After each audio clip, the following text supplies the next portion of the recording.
sunlight of civilization. Whereas the American nation was something that was created as a series of conscious acts coming out of a revolutionary past with ideas in mind. What other nation can say as its birthright that it's dedicated to a proposition, rather than merely occupying a piece of land, or speaking a particular language, or embracing a particular culture? Lincoln told us that this was a nation dedicated to a proposition, and by opening our eyes to that fact, if nothing else, Lincoln deserved the undying gratitude of people who love liberty the world over. But he said they brought forth a nation. They brought forth a nation. He didn't say they brought forth a contract. He didn't say they brought forth a deal. He didn't say they brought forth a confederation. He said they brought forth a nation. And that is what the arithmetic compels you to conclude, because if you recall that he spoke at Gettysburg in 1863, and you know from the Elizabethan English of the King James Bible what 77 years means, you know that the calculation from 1863 of 77 years takes us back not to the constitutional ratification of 1789 or the Constitutional Convention of 1787. It takes us to the year of the Declaration of American Independence. It takes us to the revolutionary year of 1776.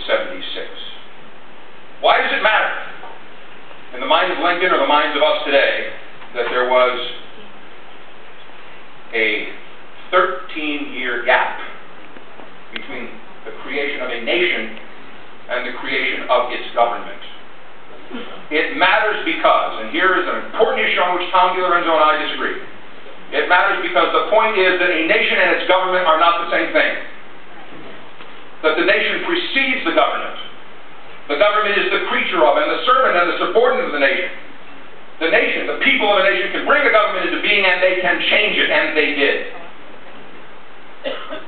If you love liberty, the single most important gift of Abraham Lincoln's imagination to the human spirit was to nail down the distinction between a people and its peoplehood and its nationhood on the one hand, and its political units and its governmental distribution of powers on the other. That's what Lincoln meant when he believed that the Union, the nation, the American nation, should be preserved. Was Lincoln a willy-nilly Franklin Delano Roosevelt advocate of a centralized national government with Hillary Clinton as its philosopher queen, as Tom DiLorenzo kind of suggests in his book, Lincoln Unmasked, where he elevates Hillary Clinton, I'm not making this up, to the apotheosis of a Yankee. What you meant, Tom, was the apotheosis of a Yankee fan. In fact, as President of the United States, Lincoln was an extraordinarily circumspect chief executive who looked to the Congress, to the Senate and the House, to take the lead on most making of public policy. He saw his responsibility in a domestic context as taking care that the laws be carefully executed. Now let's turn to the central indictment that Tom delivers against Mr. Lincoln, that Mr. Lincoln was the author of the Civil War.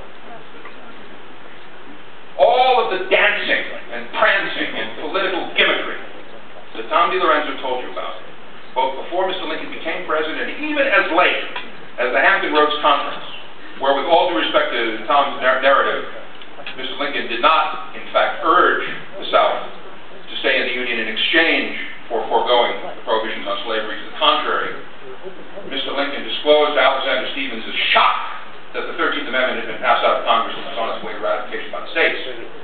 The 13th Amendment was the amendment, Dan, that prohibits slavery everywhere in the United States. Everywhere. Prohibits involuntary servitude everywhere and forever. Stephens was shocked by that, and that was the effect that Lincoln intended, because what Lincoln wanted to do was to end the war and end the bloodshed. And he said to Stephens at the Hampton Roads Conference, if I were you, Mr. Vice President of the whatever you are, the rebellion, I would go back and tell your brethren,